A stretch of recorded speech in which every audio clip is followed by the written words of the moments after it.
আজ সমুদ্র অদ্ভুতভাবে শান্ত। এই নীরবতা ভালো লাগছে না। স্যার, আবহাওয়া খুব খারাপ হয়ে যাচ্ছে। কোনো বড় বিপদের আশঙ্কা মনে হচ্ছে। শান্ত থাকো, এখনো জাহাজ আমার নিয়ন্ত্রণে। স্যার, পেছনে তাকান। সবাই সাবধান। লাইফ বোটের জন্য প্রস্তুত হও। সবাই জাহাজ ছাড়ো, এইটা আদেশ। স্যার,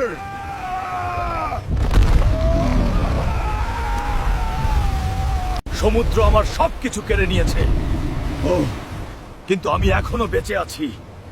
এই গল্প এখানেই শেষ না। দ্বীপটা নীরব, কিন্তু এই নীরবতা স্বাভাবিক না।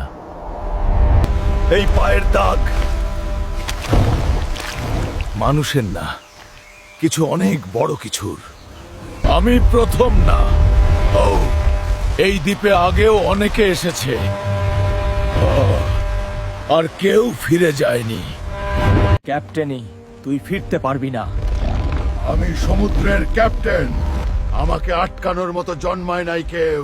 দানব একা না, সে এই দ্বীপের প্রহরী। ঠিক আছে, এইবার শিকার আমি না, এইবার ক্যাপ্টেন শিকারী। দ্বীপটা একটা কারাগার, এটা এখন আমি বুঝতেছি। এই দ্বীপ বাঁচে এক শক্তিতে, সমুদ্রের হৃদয়। মানুষ অনেক বছর আগে সমুদ্রের শক্তি চুরি করেছিল। আর আমি, তুই বিচার।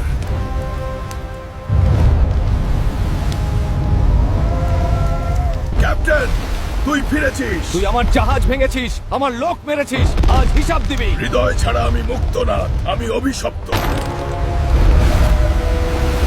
সমুদ্র শক্তিশালী, কিন্তু অন্যায় নয়।